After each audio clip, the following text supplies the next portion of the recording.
معجزہ جو ہے ذہن کے اندر یہ بات پیدا ہوتی ہے کہ معجزہ کہتے کس کو ہیں؟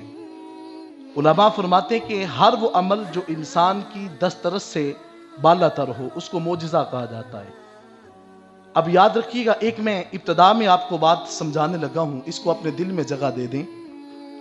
اب چونکہ سلسلہ نبوت منقطع ہو چکا ہے، ختم ہو چکا ہے، اب حضرت آدم علیہ السلام سے لے کر آقا علیہ الصلوۃ والسلام تک سلسلہ نبوت ختم اور منقطع ہو چکا ہے۔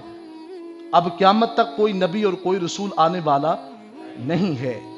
اب میں ایک اور بات آپ کو بتانے والا ہوں کہ اسی عقیدہ کو عقیدہ ختم نبوت کہا جاتا ہے۔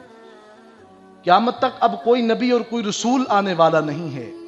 اب چونکہ کوئی نبی نہیں آئے گا تو اب قیامت تک کسی کے ہاتھ سے معجزہ بھی جو ہے وہ صادر نہیں ہوگا، چونکہ معجزہ وہ عمل ہے جو غیر نبی سے سرزد نہیں ہو سکتا۔ یہ بات اپنے ذہن نشین کر لیں۔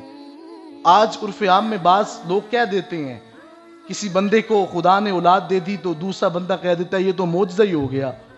کوئی شخص جو ہے وہ بہت بڑے حادثے سے بچ جاتا ہے، دوسرا بندہ دیکھ کے کہہ دیتا ہے یہ تو بہت بڑا معجزہ ہو گیا۔ حضرات ذی وقار، معجزہ فقط جو ہے نبی کے ہاتھ سے صادر ہوتا ہے، غیر نبی کے ہاتھ سے کبھی معجزہ صادر نہیں ہوتا۔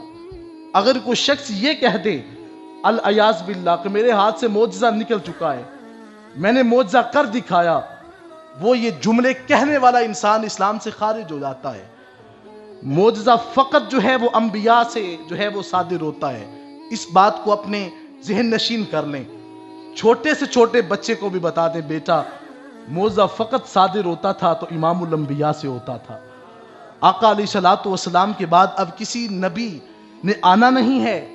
اب قیامت تک جو ہے چونکہ نبوت کا سلسلہ ختم ہو چکا ہے تو اب جو ہے سلسلہ معجزات جو ہیں وہ بھی ختم ہو چکے ہیں۔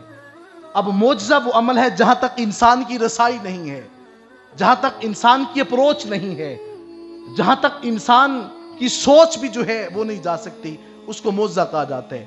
علماء فرماتے ہیں کہ اس کا معنی یہ ہے کہ ہر وہ عمل جس سے انسان کی عقل جو ہے وہ دھنگ رہ جائے، محو رہ جائے، انسان کی عقل جہاں تک نہ پہنچ سکے، اس کو معجزہ کہا جاتا ہے۔ حضرات محترم، المنجد میں اس کی جو تعریف کی گئی، وہ فرماتے ہیں کہ معجزہ یہ ہوتا ہے کہ جس کو عام بندہ لانے سے قاصر آ جائے، اس کو معجزہ کہا جاتا ہے۔